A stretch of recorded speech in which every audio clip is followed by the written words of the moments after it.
Bonsoir à tous et bienvenue dans ce nouveau webinaire. Donc aujourd'hui, la question de la négociation de salaire va être abordée. Pour ceux qui ne nous connaissent pas et qui n'ont pas encore assisté au précédent webinaire qui a eu lieu il y a 2 semaines, je vais vous présenter un petit peu qui nous sommes. Donc Aze.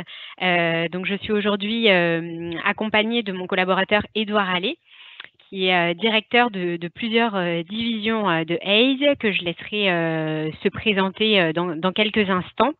Et moi, je suis Farah Moussi, donc responsable de division au sein du cabinet Aze depuis 6 ans. Donc, je travaille au sein du cabinet. J'ai commencé en tant que consultante en recrutement pour ensuite évoluer vers des fonctions managériales. Donc aujourd'hui, j'encadre une équipe de consultants sur la division comptabilité et finance. Donc les principaux profils que je vais recruter dans mon équipe sont des comptables, contrôleurs de gestion, voilà, tout ce qui englobe la finance d'entreprise. Et donc c'est en ce sens aujourd'hui que on va vous présenter avec Édouard comment faire pour négocier son salaire. C'est à travers les expériences qu'on a pu voir, qu'on a pu témoigner durant ces 6 ans, pour ma part en tout cas chez Aze. Et donc je laisse la parole dès maintenant à Édouard qui va se présenter. Alors bonsoir à tous.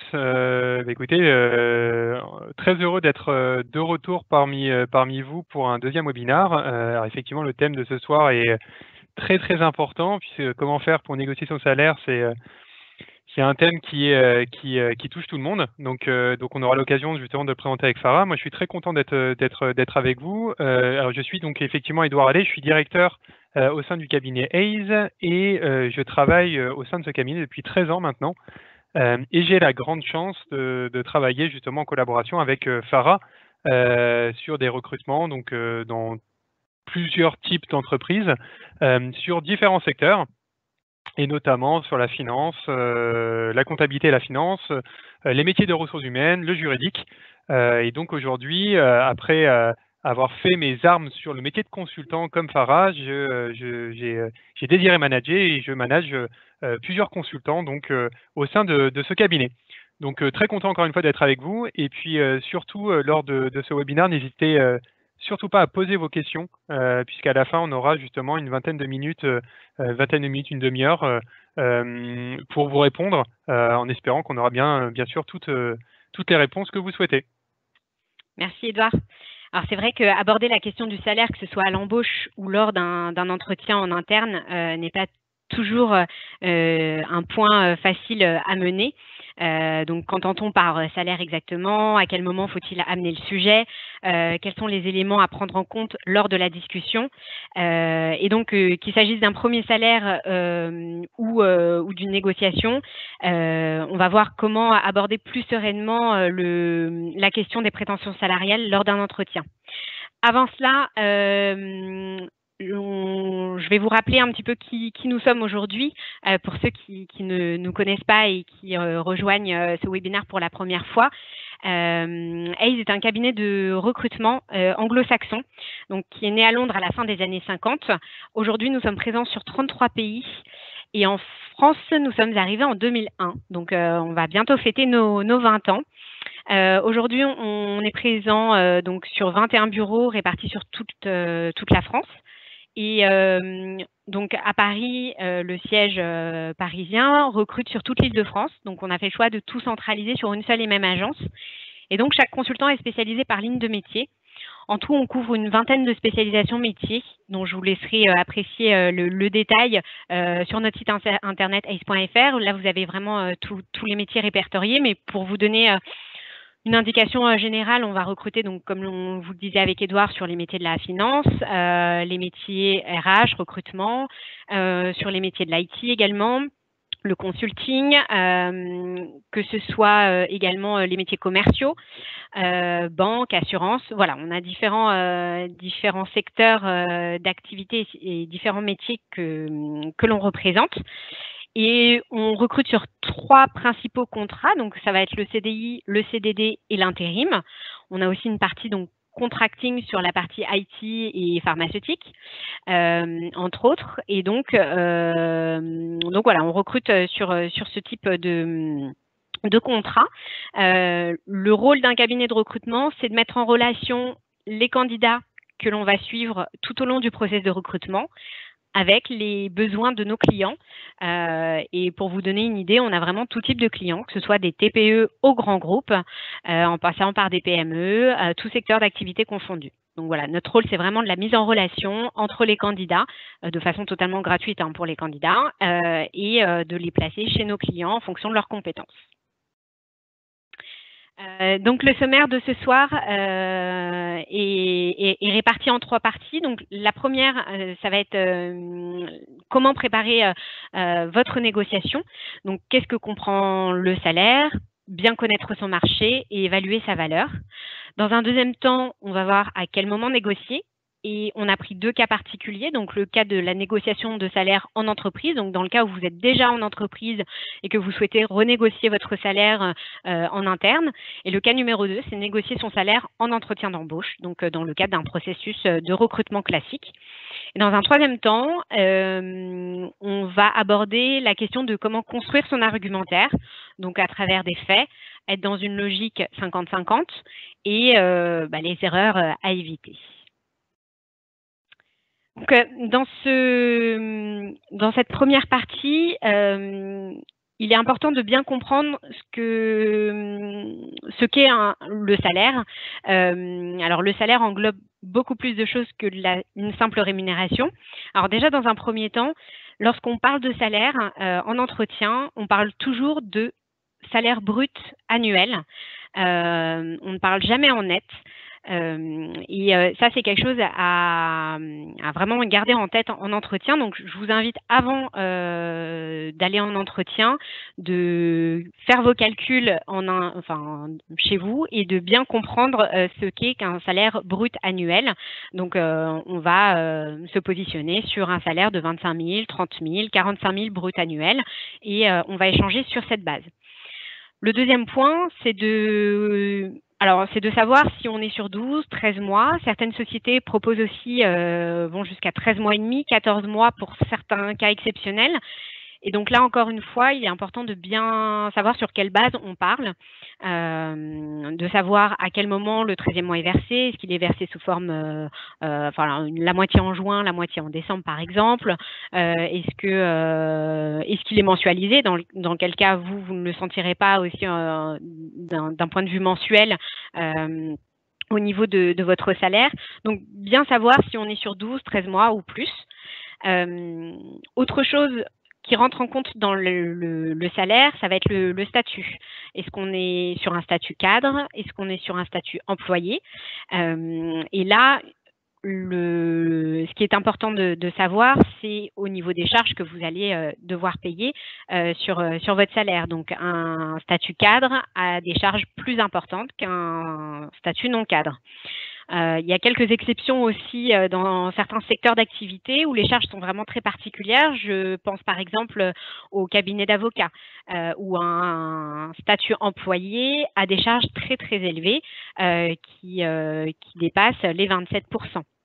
Donc ça, ce sont des choses à bien prendre en compte. Il faut bien connaître le secteur d'activité et savoir si le poste qu'on vous propose est sur un statut cadre ou non cadre. Ça vous aidera à savoir ce que vous aurez concrètement sur votre paye à la fin du mois.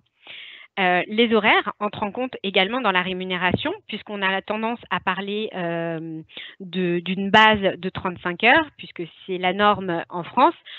Cependant, on a beaucoup de postes qui proposent des salaires sur 37 heures, 37h50, 37h20. Il y a beaucoup de particularités, du 39 heures également. Et dans ce cas-là, les horaires sont souvent compensés soit en heures supplémentaires, soit en RTT. Donc là, encore une fois, il faut bien faire son calcul en amont et savoir exactement sur quelle base horaire on parle. Dans le salaire, on a également la question du variable qui qui entrent en compte très souvent. Alors sur certains postes, comme des postes de commerciaux, c'est assez courant de parler de fixe et de variable. Donc là, on parle de bonus en fonction d'objectifs, du chiffre d'affaires rapporté dans la société. On a d'autres variables aussi liées à l'intéressement, la participation. Et on a des variables qui correspondent à des variables discrétionnaires. Donc là, ce sont des bonus que vous n'avez pas qui ne sont pas négociés dans le contrat. Donc qui ne rentreront pas, en tout cas, dans la négociation de salaire en entretien.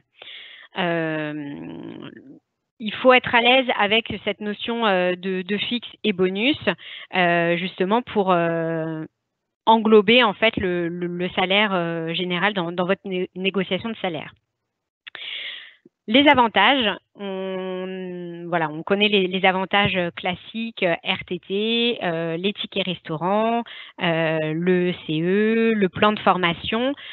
Tout ça correspondent aussi à la négociation dans sa globalité du salaire. Et donc là, encore une fois, il est important de bien connaître tous ces éléments-là pour pouvoir avoir une base solide lors de votre négociation de salaire. Attention cependant à ne pas trop poser de questions en entretien d'embauche sur les avantages, les horaires. Alors du coup, je reviens un petit peu en arrière sur ce que je viens de vous expliquer. Pourquoi ne pas trop poser de questions? Parce qu'on peut penser que vous êtes intéressé que par les questions de salaire ou avantages. Et donc ça arrivera vraiment à la fin de l'entretien. Alors, soit de l'entretien s'il n'y en a qu'un, ou des entretiens si le processus comprend 2 ou 3 entretiens différents. Donc, il est important de ne pas poser ces questions-là d'emblée. Si vous passez par un cabinet de recrutement dans votre process de recrutement et que là, vous avez la chance de pouvoir demander à votre consultant toutes ces informations-là, vaut mieux le demander au consultant en question qui vous répondra en fonction des informations qu'il aura de son client. Mais évitez toujours de poser la question en direct et d'emblée surtout. Donc ça, ce sont des questions, des informations que vous allez pêcher soit sur l'offre directement, en faisant votre petite enquête, en demandant au consultant en recrutement. Il faut juste le garder en tête et garder toutes ces informations en base pour pouvoir négocier votre salaire par la suite. Connaître le marché. On va être sur donc les tendances du marché. Il est important de bien connaître les tendances du marché et de connaître le secteur d'activité, savoir qu'est-ce qui se fait en ce moment en termes de salaire sur votre secteur d'activité, savoir si ça recrute en ce moment ou si on est plutôt dans une période avec peu de postes. Et donc là, dans ce cas-là, on a plus de difficultés à connaître. Pardon, j'ai perdu le fil. Je parlais juste des tendances du marché. Donc, bien connaître les tendances de son marché et son secteur d'activité. Donc, se tenir informé aussi au niveau des actualités dans des journaux et bien, voilà, vous renseigner au fur et à mesure. Les études de rémunération sont aussi faites pour vous donner une idée globale de la rémunération qui se fait en ce moment sur votre type de poste. Et enfin, en parler autour de soi. Donc là, il est important aussi d'aller chercher aussi des informations autour de vous, des homologues qui occupent le même poste que vous, des anciens collègues, des anciens élèves qui ont partagé une promo ou qui étaient à la promo d'avant vous, pour savoir un petit peu ce qui se fait en ce moment sur le marché. Et enfin, évaluer sa valeur. Là, c'est vraiment faire l'inventaire de vos compétences par rapport aux compétences requises sur le poste. Dans ce cas-là, lorsque vous avez un poste bien défini, l'idée c'est de faire de manière très scolaire, reprendre en fait toutes les compétences qui sont requises par rapport au poste en question. Vous pouvez très bien les souligner, enfin voilà, mettre des petites annotations et en face, lister en fait les compétences qui matchent avec le poste en question. Et ça vous aidera aussi à avoir une bonne base bien solide pour pouvoir négocier par la suite votre salaire.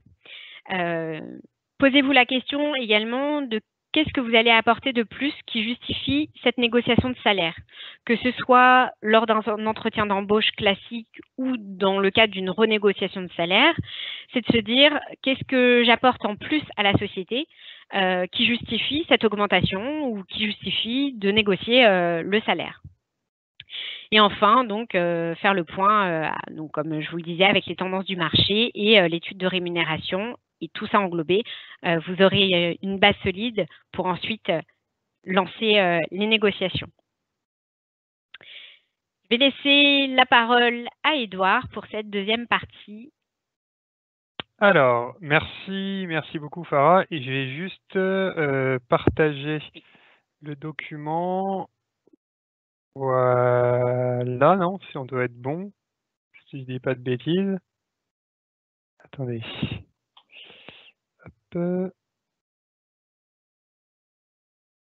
Hop, je reprends juste. Désolé, hein, c'est juste un problème technique. Hop, ça y est, on est dessus, on va y arriver. Hop, voilà. Écoutez, alors merci encore une fois Farah. Maintenant qu'on a pris la connaissance, pris un petit peu la température du marché et qu'on a bien regardé justement ce que composait une rémunération dans sa globalité, il y a la question justement de savoir à quel moment négocier.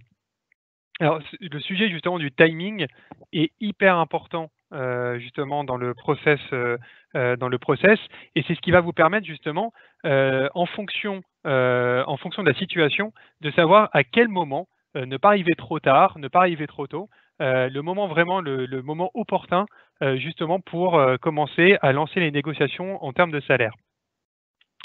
Il y a deux cas. Farah l'expliquait tout à l'heure, c'est qu'on a pris, le choix, justement, la décision plutôt de prendre deux cas. Le premier cas, ça va être le cas justement en entreprise, c'est-à-dire de se dire aujourd'hui, je suis sur mon poste, je m'épanouis sur mon poste, j'ai envie d'évoluer au sein de la structure. À quel moment dois-je justement lancer la négociation avec mon employeur actuel? Alors, ça va dépendre de pas mal de choses, de pas mal de critères. Notamment, en fait, le premier critère qui est important justement, qui est très important à prendre en compte, c'est dans quelle entreprise travaillez-vous? Puisque en fonction de la taille de votre structure, en fonction aussi de sa culture d'entreprise, il va y avoir peut-être des temps à respecter. Je m'explique. Dans le cadre, par exemple, d'une grande entreprise, si nous prenons par exemple le cas d'une grande banque que tout le monde connaît, cette banque-là va avoir des milliers et des milliers de salariés justement à gérer. Et généralement, c'est le genre d'entreprise qui mettent en place justement des entretiens annuels. L'entretien annuel, c'est pas quelque chose qui est courant dans toutes les entreprises, mais généralement dans les grands groupes, vous avez justement l'occasion tous les ans de faire justement une petite revue de carrière avec votre hiérarchie, votre manager. Et c'est notamment lors de cette revue de carrière que vous êtes capable, justement, vous allez argumenter sur le fait d'avoir une négociation ou pas. Donc, ça peut être d'une manière très formée dans le cadre d'une grande entreprise. Ça peut être également un petit peu moins formé dans le cadre peut-être d'une petite entreprise ou en tout cas d'une PME où il n'y a pas forcément de politique de rémunération bien définie. Et à ce moment-là, le moment opportun va dépendre peut-être d'autres critères. Les autres critères, alors encore une fois, il y en a quand même pas mal, mais ça peut être par exemple, le moment opportun peut être au moment de la gestion peut-être d'un projet que vous avez tenu de A à Z ou d'un moment, d'une période de suractivité ou une période en tout cas où vous avez peut-être un peu plus brillé que d'autres périodes. il est quand même plus facile de demander une négociation effectivement dans un moment qui est plus favorable, et donc toujours prendre le moment où vous avez forcément quelque chose à vendre en plus et donner, en tout cas, d'expliquer, d'argumenter le fait d'avoir une augmentation de salaire, de négocier son salaire. Ça doit être justement fait sur un cas qui est vraiment très factuel, mais on y reviendra par la suite et je vous expliquerai pourquoi. Donc ça peut dépendre de la taille de la structure, de la culture d'entreprise. Ça peut également dépendre aussi du moment où ça fait quelques années qu'on travaille au sein de la structure et puis on se rend compte qu'on reçoit de plus en plus de coups de fil de la part de recruteurs ou on voit sur LinkedIn on reçoit des offres d'emploi. Et puis on se rend compte finalement que en regardant le marché, comme le disait Farah tout à l'heure, on a de plus en plus, en fait, on se rend compte qu'on mérite être un petit peu plus. Le fait d'être démarché donne forcément de la valeur justement au fait de négocier son salaire. Donc peut-être qu'à ce moment-là, il est opportun aussi d'en parler à son manager en fonction également de la hiérarchie qu'il y a, de la politique de rémunération qu'il peut y avoir au sein de la structure, de respecter cette hiérarchie-là, mais également peut-être de glisser quelques mots à son manager en lui expliquant que voilà, que vous êtes démarché, que vous vous sentez bien dans l'entreprise, que votre but c'est de continuer puisque vous voulez évoluer dans la même structure, mais que il serait peut-être bien aussi qu'on fasse un geste vers vous peut-être en s'alignant sur d'autres opportunités qu'on vous aurait proposées. Ça, toujours encore une fois, c'est quelque chose qui est important, c'est un peu touchy puisque il faut donner l'impression, pas l'impression, mais il faut plutôt montrer notre envie de continuer dans la structure tout en disant qu'on a été démarché. Et alors attention à une chose, attention, ne jouez pas sur le bluff, puisque le bluff, quand vous commencez à recevoir des offres à droite et à gauche, ne jouez pas tout là-dessus. C'est-à-dire que si vous avez vraiment des offres, si vraiment vous sentez que le marché tourne pour vous, c'est quelque chose que vous pouvez mettre en avant. Maintenant, on n'est pas tous joueurs de poker et on ne peut pas forcément utiliser le bluff de la même manière qu'un joueur professionnel. Donc le bluff, c'est quelque chose que je vous déconseille. N'inventez pas des offres à droite et à gauche pour dire voilà, maintenant je sais que j'ai été démarché par un concurrent, maintenant il faut que tu t'alignes. Ça, c'est des choses qui sont très touchy et que je vous déconseille vraiment fortement, sauf si vous êtes vraiment un grand stratège et qu'à ce moment-là, vous maîtrisez le bluff d'une manière parfaite. Moi, en tout cas, ce n'est pas mon cas et je vous déconseille fortement. Donc, on a vu que dans le cas numéro 1, le bon timing peut varier vraiment en fonction des critères et surtout de l'entreprise et de la culture dans laquelle vous baignez. Ça, c'est très, très important. Si on prend le cas numéro 2, qui était justement de négocier son salaire lors d'un entretien d'embauche. Alors là, c'est pareil, c'est que, comme le disait Farah, un entretien d'embauche, c'est pas forcément un seul entretien. Ça peut être 2, 3, 4, 5, voire plus d'entretiens. Donc en fonction du process, tout dépend aussi du nombre d'entretiens que vous allez avoir, et tout dépend également, par la même occasion, de la culture d'entreprise, du recruteur qui vous reçoit. Puisque selon le recruteur, vous allez avoir l'occasion peut-être d'en parler peut-être au début du process ou à la fin, mais très généralement, c'est plutôt en fin de process, justement en dernier entretien, ou plutôt à la fin, en tout cas dans les derniers entretiens, que vous allez évoquer justement cette histoire de rémunération. Après, il ne faut pas oublier aussi que c'est aussi un sujet qui peut, alors comme le disait Farah tout à l'heure, qui peut être un peu touchy, on sent un petit peu mal à l'aise à l'idée d'en parler, mais généralement dans les procès de recrutement, en tout cas très souvent, le recruteur va vous en parler directement. Il n'y a pas de question taboue sur le fait de savoir combien vous valez, combien vous voulez, ou sur le fait de négocier un salaire. À partir du moment où c'est juste, où c'est pris sur les données du marché, où vous montrez des compétences particulières, il ne faut pas avoir peur en tout cas de parler de rémunération. Mais moi, le conseil que je peux vous donner, c'est d'attendre peut-être la fin du process, ou du moins qu'on vous en parle. Parce que il est clair et net qu'un recruteur ou une entreprise, de toute manière, va arriver à un moment donné, la question qui se pose du salaire. Donc, attendez peut-être qu'on vous en parle, et sinon, attendez à la fin de l'entretien, la fin du process, pardon. Donc, pas en début de process, selon le recruteur, peut-être attendre qu'il vienne vers vous ou pas. Et ensuite, c'est aussi de parler avec une certaine assurance. C'est-à-dire que le bon timing, c'est une chose, mais c'est aussi tout le travail que vous allez faire en amont, tout le travail que vous avez évoqué justement Farah, le fait de bien se renseigner, le fait de savoir quelles compétences on a et qu'est-ce qu'on peut vendre justement concrètement sur le marché, c'est ça qui finalement va faire que vous allez parler avec une meilleure assurance. il n'y a pas de sujet tabou, encore une fois, je le répète, l'argent, c'est normal d'être attiré par ça. Et il faut vraiment avoir préparé en amont tout ça pour ne pas être mal à l'aise à l'idée de demander une fourchette de rémunération qui pourrait être peut-être un peu plus élevée que celle qui était présente sur l'offre d'emploi. Ça, c'est vraiment très important. Donc, en entretien, plutôt à la fin de l'entretien, pour résumer, attendre peut-être que le recruteur fasse le premier pas et au moment d'en parler avec lui, de bien penser à tout ce qu'on a pu voir, tous les renseignements qu'on a pu prendre, toute la veille qu'on a pu faire justement avant l'entretien, avant de répondre et de pouvoir rentrer dans une phase de négociation. On a vu. Excuse-moi, Edouard, Oui. je me permets juste de te couper avant la troisième partie.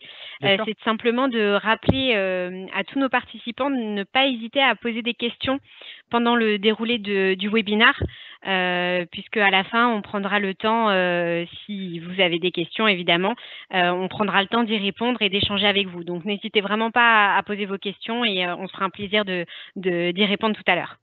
Merci, Farah. Ouais, tu fais bien d'en reparler. Pour revenir en fait sur la présentation, c'est que on a vu donc il était important de bien se renseigner en amont avant d'aller en entretien. Ensuite, il y avait effectivement le fait de savoir à quel timing on doit justement se lancer justement dans la négociation de salaire. Et ce qui est le plus important, c'est bien évidemment son argumentaire, puisque encore une fois, qui dit négociation de salaire dit le fait qu'on a forcément quelque chose à mettre en avant. Alors, quelque chose, ça peut être ses compétences, ça peut être son expérience, ça peut être pas mal de choses au final, mais quoi qu'il en soit, c'est qu'une fois que vous avez construit votre argumentaire, il doit être bien évidemment très factuel. En fait, on ne peut pas demander une rémunération, on ne peut pas demander une rémunération uniquement sur un ressenti. Ça serait complètement faux. Je ne peux pas venir voir mon employeur en lui disant écoute, on travaille depuis de nombreuses années ensemble, je suis très sympa, je suis loyal, augmente-moi. C'est pas possible, ça ne marche pas comme ça, même si, encore une fois, les soft skills sont très importants, ça ne suffit pas. Il faut être factuel. Et je parle vraiment de factuel versus ressenti, puisque on peut quelquefois penser à des rémunérations, penser mériter une rémunération plus avantageuse, mais quelquefois, finalement, quand on se renseigne, on se rend compte que on n'est pas si mal payé et que bien au contraire, on était peut-être quelquefois au-dessus du marché. Donc toujours se renseigner sur qu'est-ce qu'on vaut réellement sur le marché. Mais en tout cas, partir sur du factuel. Du factuel, c'est construire sur qu'est-ce que je peux apporter en plus, qu'est-ce qui mérite, qu'est-ce qui est aujourd'hui, qu'est-ce que j'ai fait qui mérite aujourd'hui une augmentation de salaire. Ça peut être des projets, ça peut être, alors ça dépend des postes, hein, ça peut être par exemple pour un comptable, une clôture qui était très difficile et qui a montré qui m'a mis en avant par rapport à mes collaborateurs. Ça peut être des appels d'offres gagnés quand vous êtes commercial. Ça peut être plein de choses, mais il faut que ça soit factuel. C'est pour ça que c'est très important de bien préparer cet argumentaire-là avant de pouvoir négocier votre salaire en entretien ou lors d'un entretien annuel avec votre employeur. Il y a également le fait d'être dans une logique 50-50, win-win, puisque au final, on est bien d'accord que qui dit une négociation, une bonne négociation, fait qu'à la fin, tout le monde est content. Il n'y a pas un qui est content et l'autre qui finalement est complètement délaissé dans la négociation. Il faut que ça soit du win-win. Et pour que ça soit du win-win, il y a la cohérence avec le marché, toutes les informations que vous aurez reprises, le fait de faire du bouche à oreille, le fait de vous renseigner, mais il y a également la cohérence, la vérité aussi avec l'entreprise qui pourrait vous employer. C'est-à-dire que cette entreprise-là, elle a un budget. Alors peut-être que son budget se trouve en dessous, au-dessus, se trouve par rapport au marché plutôt en adéquation avec le marché, mais il faut qu'il y ait justement ce rapport de 50-50. C'est très important. Et pourquoi c'est important, c'est que il faut pas oublier que lorsque vous êtes négocié un salaire, notamment et plus particulièrement dans le cadre d'un premier entretien, il ne faut pas oublier qu'il n'y a pas que le salaire. C'est-à-dire qu'une des erreurs justement à éviter, ce serait de se focaliser uniquement sur le simple fait de dire il y a une belle rémunération ou la rémunération n'est pas assez avantageuse, je laisse tomber. Attention, vraiment attention, et ça c'est vraiment un conseil que je vous donne, notamment pour les jeunes qui arrivent sur le marché du travail, c'est que la rémunération, comme vous l'expliquait Farah, n'est pas aussi simple qu'une rémunération annuelle globale. C'est que ça prend aussi, il y a beaucoup de choses qui peuvent rentrer aussi en ligne de compte. Une rémunération seule, elle n'a pas beaucoup d'intérêt si la qualité de travail n'est pas bonne. Une rémunération seule n'a pas d'intérêt si vous n'avez pas de vacances ou peu d'RTT. Enfin, tout ça, c'est pour vous dire qu'il faut voir l'offre dans sa globalité. Les personnes avec lesquelles vous allez travailler, la culture d'entreprise. Peut-être qu'à un moment donné, quand vous allez arriver sur le marché du travail, vous allez avoir une rémunération qui va être bien inférieure à ce qu'on aura pu vous vendre dans vos écoles de commerce, vos écoles d'ingénieurs, vos BTS, vos IUT, où on prétend une certaine rémunération, une rémunération moyenne à la sortie. Tout ça, c'est des choses, encore une fois, qui ne sont pas forcément en lien direct avec le marché. C'est pas que c'est important et c'est vraiment même primordial de se dire que l'erreur l'erreur à ne pas faire, c'est justement de se focaliser uniquement sur cette rémunération, puisque vous avez des postes qui, au final, ont des rémunérations plus basses et qui vont vous permettre des évolutions beaucoup plus rapides que certaines autres structures qui vont vous promettre monde et merveille sur le papier en vous disant il y a plein de primes, il y a plein de trucs, mais au final, vous vous rendez compte que vous avez très peu d'évolution par la suite. Donc, tout ça pour vous dire, c'est que les erreurs à éviter, c'est effectivement, c'est de se dire qu'on est vraiment très tenté d'accepter une rémunération où on est buté à l'idée de se dire non, je veux cette rémunération-là et pas une autre, et finalement de faire capoter le process, c'est un peu dommage. Donc le conseil que je vous donne, c'est vraiment d'aller au bout de l'entretien, de toujours respecter cette idée de timing et de bien se renseigner en amont, mais surtout d'attendre vraiment la fin du process pour qu'au final, vous vous rendiez compte d'une globalité d'une offre. Ce n'est pas qu'une rémunération, c'est un tout, une offre. C'est intégrer une entreprise, c'est du temps que vous allez passer avec eux. Donc faites vraiment attention à tout ce qui entoure justement la rémunération. Je vais laisser la parole maintenant à Farah pour conclure ce webinaire. Merci Edouard. Effectivement, notre présentation est achevée. Donc, on vous a remis 6 juin nos contacts. Donc, n'hésitez pas à rester en contact avec nous via LinkedIn ou par mail si vous avez après coup des questions qui vous viennent au sujet de la négociation de salaire. On y répondra avec grand plaisir avec Edouard. On va passer du coup aux questions-réponses puisque je vois défiler quelques questions et je propose, je vais commencer par une première question et puis on défilera par la suite en fonction du temps qui nous reste. Alors là, j'ai une question de Tracy qui demande, donc, si à la fin de l'entretien, le recruteur n'aborde pas le sujet, est-il opportun d'en parler dès le premier entretien ou d'attendre le second, voire un troisième entretien? Là, effectivement, alors c'est une question qui est revenue un peu plus bas également. Si le recruteur en face de vous n'aborde pas le sujet, alors c'est déjà de bien se renseigner sur la totalité du process de recrutement. Donc, ce que vous pouvez demander à la fin du premier entretien au recruteur, c'est de savoir s'il y aura dans le process de recrutement d'autres entretiens à prévoir. Dans ce cas-là, vous pouvez aussi savoir si vous aurez l'occasion d'aborder le sujet un peu plus tard.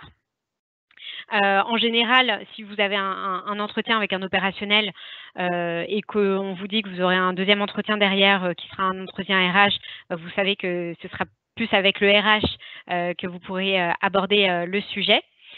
Alors, dans le cas, je prends aussi avec du vécu et nous, notre expérience en tant que cabinet de recrutement.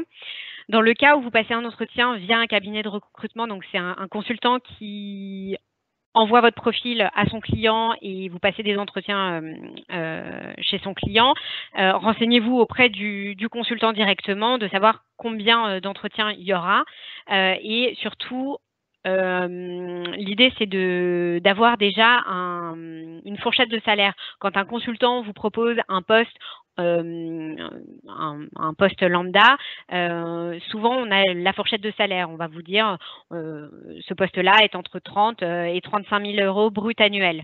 Et donc, vous avez déjà une première idée du positionnement. Et c'est au dernier entretien où vous pourrez ensuite approfondir et que la négociation entrera. Si vous passez en direct auprès d'une société, n'hésitez pas à demander donc à la fin, comme je vous le disais, de savoir combien il y aura d'entretiens derrière, est-ce qu'il y aura d'autres entretiens RH, et à la toute fin, d'une fois que toutes les questions ont été posées et que vous avez terminé l'entretien, vous pouvez aborder le sujet. Encore une fois, c'est plus une question de feeling et de voir un petit peu comment vous ressentez les choses. Si vous voyez que vous avez plutôt bien réussi l'entretien, que la personne en face de vous, elle est réceptive et qu'il y a une certaine ouverture, vous pouvez très bien poser la question du salaire. Si en revanche, vous voyez que l'entretien est plutôt fermé ou que vous n'êtes pas trop à l'aise, attendez un deuxième entretien pour pouvoir aborder le sujet. Merci Farah. Alors il y a une autre question qui est assez drôle, qui est est-ce qu'on peut demander une augmentation tous les ans? Oui, en tout cas c'est complètement faisable, c'est possible, on peut tout demander. Maintenant, est-ce que c'est logique ou est-ce que je vais avoir une augmentation tous les ans? Je ne sais pas. En fait, ça dépend vraiment beaucoup des structures. Il y a beaucoup de sociétés qui fonctionnent avec des entretiens annuels. Alors, qui dit entretien annuel, c'est aussi faire le point sur des rémunérations globales, des rémunérations avec des bonus, avec des variables qui peuvent être justement déclenchées à un moment donné, que ce soit en fin d'année, en fin d'année fiscale ou d'année civile. En tout cas, une chose est sûre, c'est que demander une augmentation tous les ans, ça me paraît beaucoup, sauf si, encore une fois, si vous êtes si extraordinaire que ça, si au final vous faites du très bon travail et c'est pas que faire du très bon travail d'ailleurs, c'est aussi, comme on l'a dit avec Farah, c'est de se renseigner sur ce qu'on vaut sur le marché. Parce que attention, c'est que vous pouvez prétendre, vous pouvez vous dire, bah, tiens, je suis vraiment bon, je mérite d'être augmenté, mais ça ne marche pas comme ça en réalité. C'est pas qu'il faut toujours regarder un petit peu ce qui se passe ailleurs. Ça, c'est la première chose que je vous conseille de faire. Mais demander tous les ans, oui, c'est possible. Maintenant, je pense qu'il faut être aussi crédible. Et plus vous allez demander, moins on va vous écouter. Donc, il faut aussi respecter un certain temps. C'est que je ne pense pas qu'on puisse avoir des promotions ou des augmentations tous les ans. Je pense qu'il y a un moment, il faut être capable aussi d'être patient et de se dire que mieux vaut avoir une augmentation tous les 2-3 ans qui est une vraie belle augmentation de plusieurs, je sais pas, de 10%, 15%, plutôt que d'avoir une augmentation tous les ans de 1%.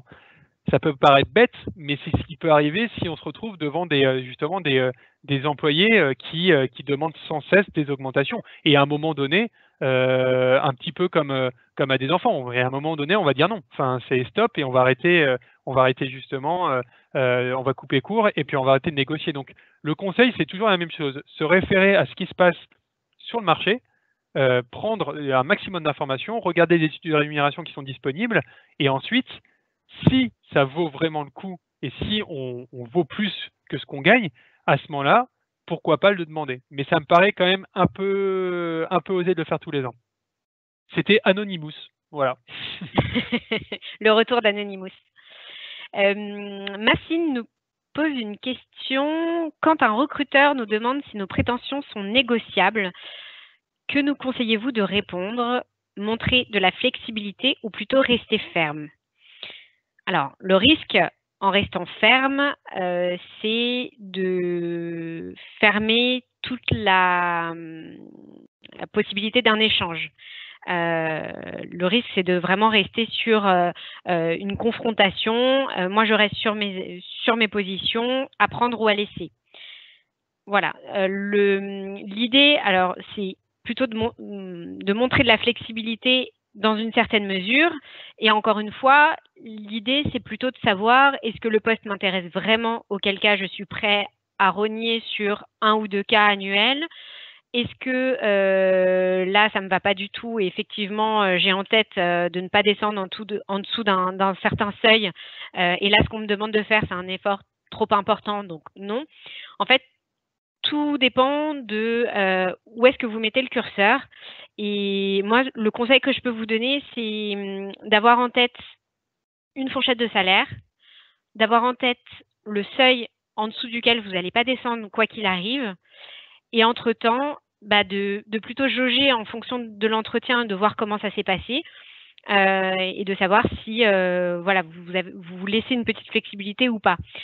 Si on vous dit tout de suite, et tout dépend aussi, si on vous dit d'emblée, est-ce que c'est négociable alors que vous n'avez même pas commencé à échanger par rapport au poste, c'est aussi peut-être un peu malvenu d'un point de vue du recruteur de vous poser cette question d'emblée. Si on vous pose la question à la fin, après avoir échangé sur le poste, sur le plan de formation, sur la carrière qu'on peut vous offrir, peut-être que là, vous serez peut-être plus enclin à montrer une flexibilité. Et ça, vous pouvez le dire facilement en entretien. Il n'y a pas de vérité, en tout cas, à être soit flexible ou soit ferme. C'est à vous de voir comment vous voulez donner la tournure à votre entretien. Mais toujours garder en tête, en tout cas, le seuil en dessous duquel vous ne voulez pas aller, de façon à ne pas perdre dans cette négociation et d'être toujours dans cette logique de gagnant-gagnant. Merci Farah. J'ai une autre question. C'est Tracy, si je ne dis pas de bêtises.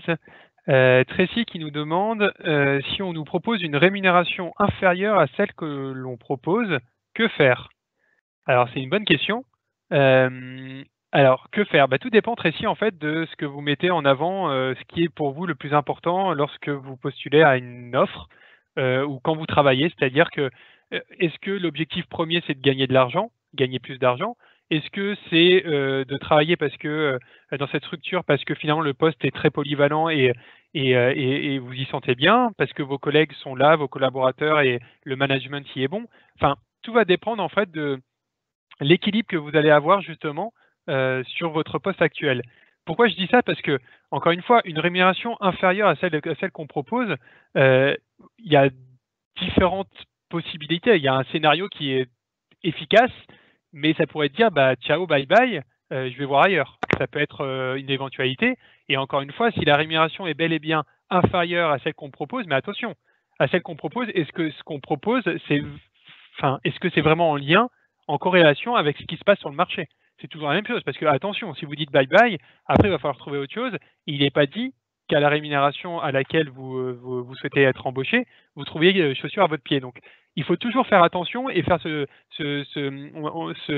distinguo entre ce que l'on veut et ce que l'on peut avoir. C'est ça qui est toujours très important.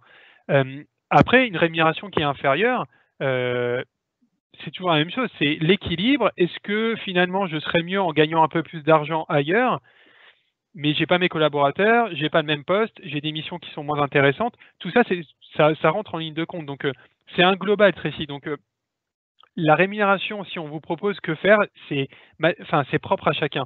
C'est vraiment ce qu'on souhaite, ce qu'on met en avant sur notre poste de travail, sur notre entreprise. Il y a beaucoup de critères qui rentrent en ligne de compte et ce n'est pas uniquement la rémunération.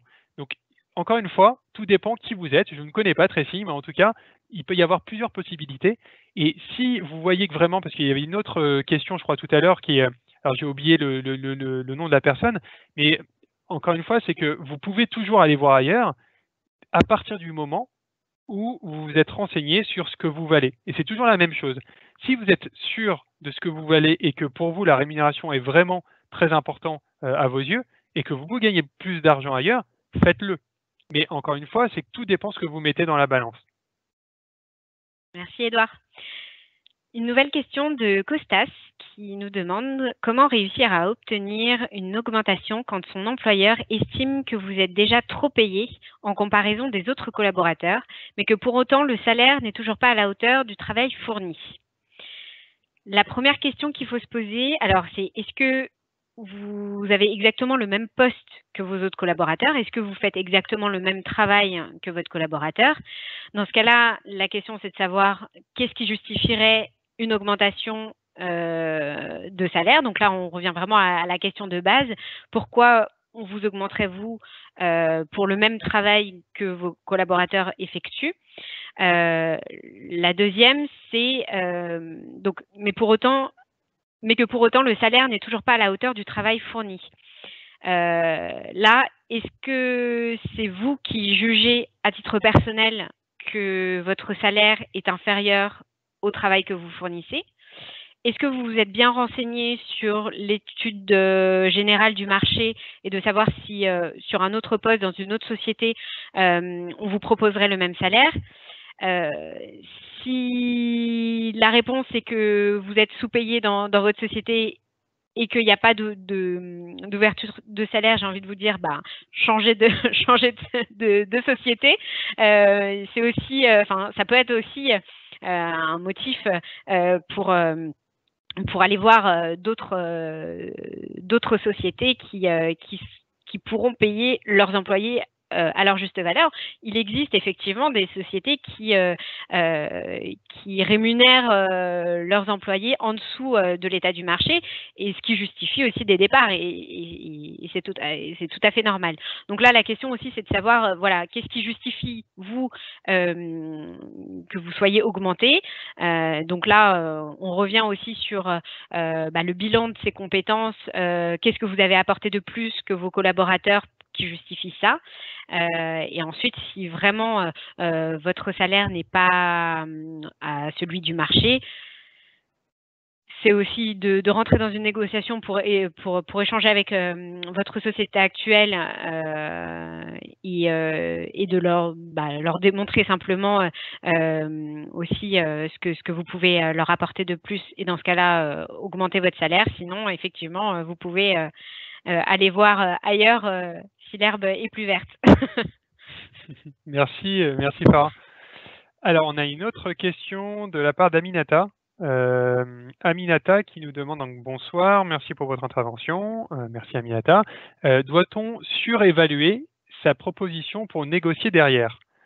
Je vois où vous voulez en venir, Aminata. Alors, surévaluer, non. Moi, je vous conseillerais en fait d'avoir le juste prix, c'est-à-dire d'avoir le prix qui est le prix du marché. Après, on peut toujours demander un petit peu plus. Oui, c'est toujours possible, mais attention, c'est toujours la même chose. Il faut, si vous avez comme stratégie de mettre un petit peu plus en espérant que ça marche, il faut aussi vous défendiez ça derrière. Si vous arrivez à convaincre votre interlocuteur, que ce soit un recruteur ou d'un cabinet ou d'une entreprise, que vous valez plus que ce qu'il prétend en tout cas, ou plus que le marché, ça peut marcher, ça peut complètement marcher. Maintenant, c'est risqué. C'est-à-dire que il ne faut pas oublier que il faut toujours savoir en fait contre qui on se bat. Et en fait, dans un process de recrutement, on ne sait jamais réellement s'il n'y a pas d'autres offres, d'autres candidatures qui sont en lice, qui ils sont, savoir si la rémunération aussi est demandée est la même. Enfin, il y a beaucoup quand même de variables à prendre en compte, et que c'est pour ça que je vous conseille moi d'afficher le juste prix. Alors, si vous devez donner une fourchette de rémunération, pour reprendre le terme de tout à l'heure, c'est que la fourchette de rémunération, bien évidemment, autant prendre une fourchette haute pour pouvoir avoir une certaine négociation, comme le disait Farah tout à l'heure, et de pouvoir justement descendre à ce que finalement vous souhaitiez à la base. Mais encore une fois, c'est très important de se dire que vous ne jouez pas seul sur un procès de recrutement. Il faut que ça soit du win-win, c'est du 50-50. Donc ça veut dire que attention à ne pas se brûler les doigts si au final, en voulant demander justement une rémunération qui soit surévaluée. Surévaluée, ça veut dire que en fait, elle n'est pas bonne la rémunération. Donc encore une fois, faites attention à ça, et si vous le faites, attention, préparez bien votre argumentaire, parce que contre vous, il peut y avoir aussi des candidats qui seront peut-être moins chers avec la même expérience que vous. Donc voilà, Aminata. Merci, Edouard. Un Anonymous nous demande, lors d'un entretien d'embauche, si le recruteur me demande ce que je gagnais avant, a-t-il le droit de me demander un ancien bulletin de salaire? Alors, oui, il a le droit de vous demander votre ancien bulletin de salaire, et vous avez également le droit de lui communiquer ou non. L'idée, c'est pas tant de se dire que vous allez, en donnant votre ancien salaire, que votre futur recruteur, enfin votre futur employeur plutôt, va le négocier à la baisse. Vous pouvez très bien négocier un salaire en disant je gagnais 30 000 avant, aujourd'hui je demande 35 000, tout en justifiant en fait pourquoi aujourd'hui vous en êtes à ce stade-là. vous avez acquis des compétences entre-temps, vous avez apporté des solutions à la société sur tel ou tel sujet, vous avez mis des projets en place, vous avez récupéré tant de chiffre d'affaires à la société, vous avez fait grossir le chiffre d'affaires. Enfin, il y a d'autres choses qui justifient qu'aujourd'hui, vous demandez plus qu'avant, et c'est normal, puisque vous êtes dans une carrière, dans une logique de carrière, dans une logique d'évolution. Donc, j'ai envie de vous dire, il n'y a même pas de honte à dire ce que vous gagnez avant, il n'y a pas de quoi cacher ce que vous gagnez avant, dès lors que vous arrivez avec des arguments béton pour négocier votre futur salaire. Le recruteur ne va pas vous proposer un salaire sur la base de votre ancien poste. Il va vous proposer un salaire pour le travail que vous allez lui fournir dans le futur poste. Merci Farah. J'ai une autre question d'Anonymous qui est comment savoir sa valeur sur le marché étant donné que les métiers et postes diffèrent beaucoup d'une entreprise à l'autre. Y a-t-il des sites ou une façon de se benchmarker? Alors, c'est une très bonne question. Alors, comment connaître sa valeur sur le marché? Alors oui, effectivement, les métiers diffèrent d'une entreprise à une autre. Maintenant, il y a quand même une base qui est la même, c'est-à-dire qu'un comptable qui travaille dans une grande structure ou une petite, oui, il y a une culture d'entreprise, il y a toute la rentabilité, la question de la rentabilité derrière et la distribution justement au sein des employés de cette rentabilité. Maintenant, d'une manière générale, on va parler quand même de fourchette de rémunération pour des postes équivalents. Le meilleur conseil que je peux vous donner, c'est alors, il y a plusieurs choses qui peuvent vous aiguiller, mais la première, c'est de prendre des études de rémunération. Ça existe. On a d'ailleurs, nous, une étude de rémunération chez ACE qui est accessible directement sur notre site internet et qui peut vous permettre justement de savoir dans quelle fourchette de rémunération, en tout cas à quelle fourchette vous pouvez prétendre. Ça prend en compte la taille de la structure, le fait de savoir si vous travaillez à l'international ou pas, puisqu'il y a quand même des critères qui sont importants aussi en fonction des métiers. Mais tout ça va vous donner un petit peu, on va dire, un guide. Ça va vous guider. Ça ne va pas vous donner vraiment la rémunération précise, mais ça va vous donner un ensemble sur lequel vous allez dire, voilà, je sais que je suis à peu près entre temps et temps sur le marché. Ça, c'est la première chose. La deuxième, rien de mieux qu'un recruteur. C'est-à-dire qu'une personne qui va intervenir comme Farah ou comme moi en tant qu'en cabinet de recrutement, on a forcément une connaissance, puisqu'on est spécialisé sur notre secteur, on a une connaissance justement du marché, et rien de justement ne vous empêche, bien au contraire, de nous demander de poser des questions justement sur ce que vous valez en fonction de votre expérience et le métier que vous occupez. C'est à nous aussi de vous conseiller. Donc ça, c'est aussi une chose que vous pouvez déclencher en vous rapprochant justement de cabinets comme le nôtre. Pour aller directement aussi au fait, c'est que vous pouvez directement aller sur Internet. Vous avez effectivement des sites que vous pouvez charger directement via Google qui vont vous permettre d'avoir des avis. Il y a notamment, sans faire de pub, mais il y a le site Glassdoor, qui est un site qui est très connu et qui va aller au-delà de la rémunération. Et d'ailleurs, c'est très intéressant puisque ça rejoint le point que je vous énonçais tout à l'heure lors de la présentation, c'est de dire qu'une rémunération n'est pas bonne si vous la prenez seule. Le site Glassdoor classe les entreprises justement selon les avis, selon la rémunération, selon le poste. Enfin, il y a beaucoup de choses, il y a beaucoup de critères qui sont mis justement en ligne, et ça vous permet justement d'avoir peut-être une vision un peu plus large avec le nombre de personnes bien sûr qui ont répondu, puisque le but de ce site, c'est, encore une fois sans faire de publicité, c'est de faire justement de laisser la parole justement aux salariés et qui justement explique à combien ils sont. Donc c'est directement les salariés qui répondent à des questionnaires. Donc ça peut vous permettre aussi d'avoir des informations. La valeur également, c'est différentes aussi sites internet, des sites de job, de recrutement, l'APEC.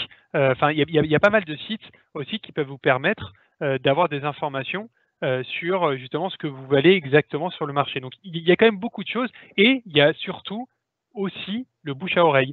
C'est-à-dire que des gens autour de vous qui ont peut-être le même métier, ah tiens, toi tu es à combien chez un tel? Alors même si c'est des sujets un petit peu encore tabous chez nous de parler de rémunération, vous pouvez certainement avoir quand même des amis de votre entourage qui peut justement vous parler de leur rémunération, et pourquoi pas vous coopter si jamais vraiment la rémunération est importante pour que vous puissiez rentrer dans leur structure. Donc voilà, pour faire rapide, J'espère que j'ai pu répondre à votre question. Merci Edouard. Julio nous demande sur l'argumentaire, faut-il donc présenter les résultats de notre travail? Oui, tout à fait, puisque le but c'est d'être le plus factuel possible. Donc présenter les résultats, alors vraiment de façon en expliquant, en donnant des éléments chiffrés, en donnant des choses concrètes.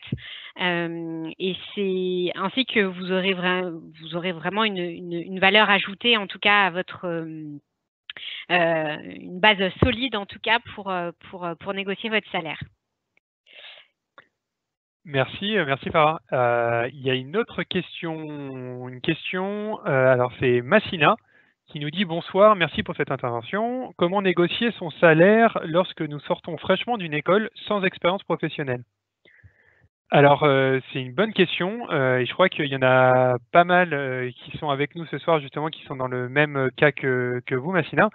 En fait, j'ai envie de vous dire, c'est à peu près la même chose qu'en ayant une expérience professionnelle, puisque c'est toujours de savoir qu'est-ce qu'on vaut par rapport à ce qu'on a fait. Et ce qu'on a fait, ça peut être déjà nos études, en fonction de l'école, de la fac, enfin bref, du process, du cursus que vous avez pu avoir.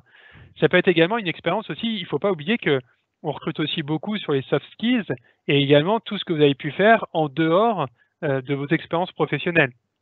En dehors, ça peut être alors des stages. Des stages, c'est l'alternance ou des stages. Ça rentre aussi dans votre expérience professionnelle. Ça peut être mis en avant et bien évidemment, ça peut faire en sorte de négocier votre rémunération à l'embauche. Il y a également tout ce que vous avez pu faire aussi à côté, comme de l'associatif, du bénévolat, enfin, plein de choses que vous avez pu, des compétences que vous avez pu justement acquérir lors de votre formation ou quand vous étiez plus jeune.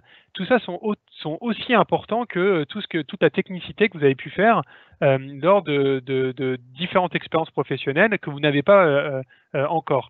Donc, c'est assez compliqué, mais en même temps,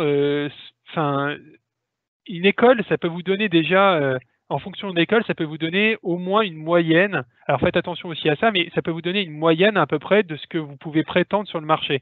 Mais de la même manière, ça dépend de la culture d'entreprise, ça dépend du poste, ça dépend de beaucoup d'items qu'on a évoqués tout à l'heure.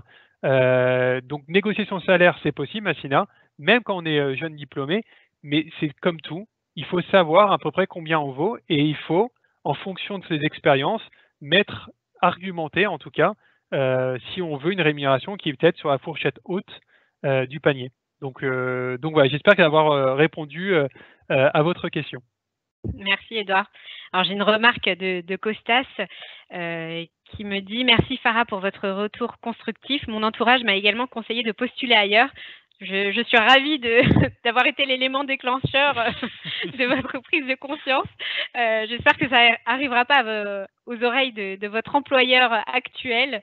En tout cas, ravie d'avoir pu répondre à votre questionnement en tout cas.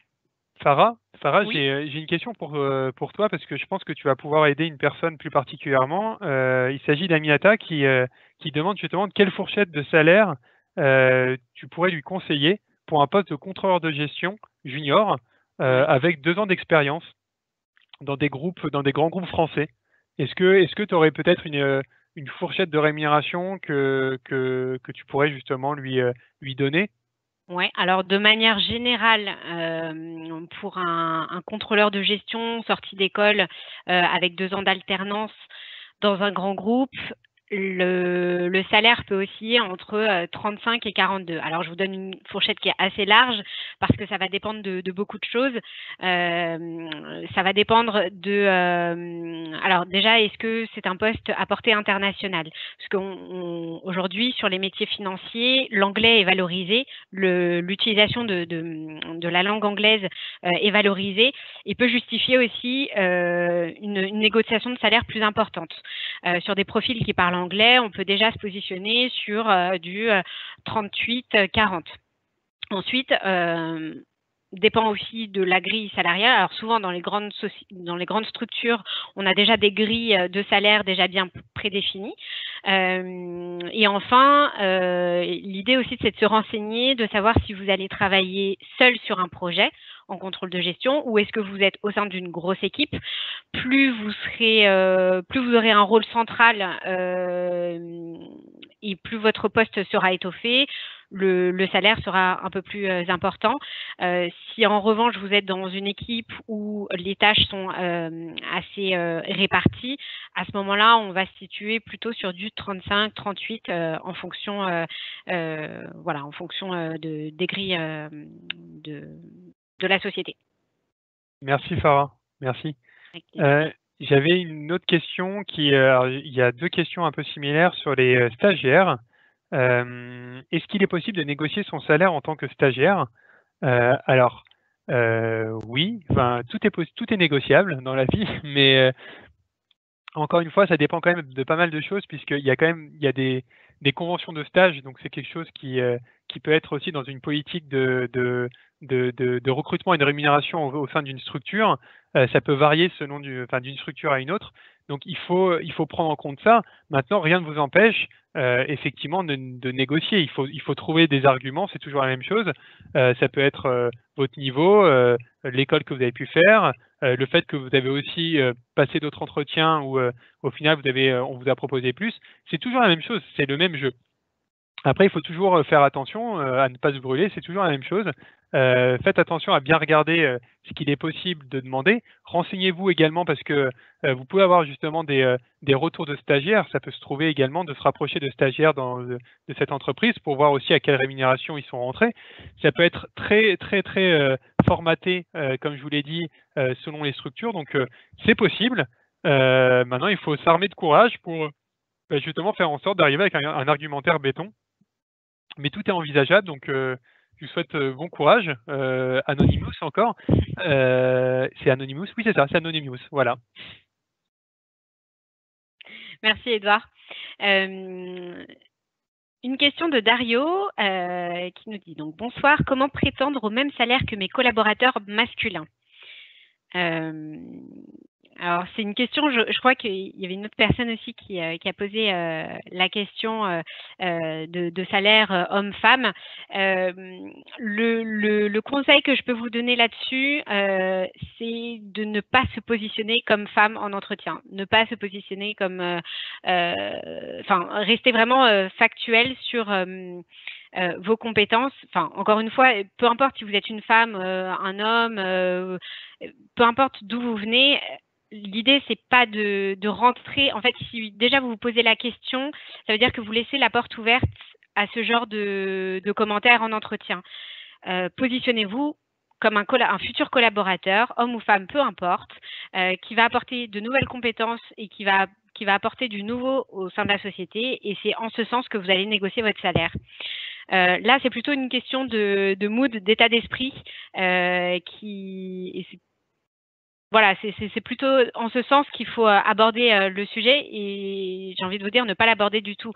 Si on vous fait une remarque vis-à-vis de votre genre en entretien, peut-être que la société elle n'est pas faite pour vous. Enfin, elle ne vous vaut pas c'est que peut-être que c'est pas fait pour vous, et que d'autres sociétés auront la chance de travailler avec vous, et que malheureusement cette société n'aura pas cette chance si elle reste bloquée vraiment là-dessus. Donc vraiment ne pas se rester bloqué dessus, passer outre, faites ce que vous avez à faire en entretien, négociez en fonction de vos compétences, de ce que vous êtes capable de faire, et en ayant aussi cet état d'esprit, ça vous conditionnera votre esprit là-dedans, et vous pourrez avoir de très bonnes surprises. Merci Farah, parce que c'est un sujet qui est pas évident, et peut-être que comme tu disais si bien, peut-être que cette entreprise-là n'est pas faite pour vous tout simplement, et qu'il faut peut-être mieux aller voir une autre structure avec une culture d'entreprise qui vous convienne plus et qui convienne plus à tout le monde. Mais en tout cas, merci Farah pour ce retour. Alors, on va faire une dernière question parce que malheureusement, on a déjà dépassé le temps imparti, donc on n'a pas pu répondre à tout. J'ai une question, alors une dernière, elle est au hasard. Il y avait Sarah qui dit « Comment est-il possible de se renseigner sur le salaire de ses collègues au sein de l'entreprise pour se comparer ?» Alors, au sein de la même entreprise, eh ben, alors, il faut être copain avec ses collègues, peut-être, la meilleure des choses.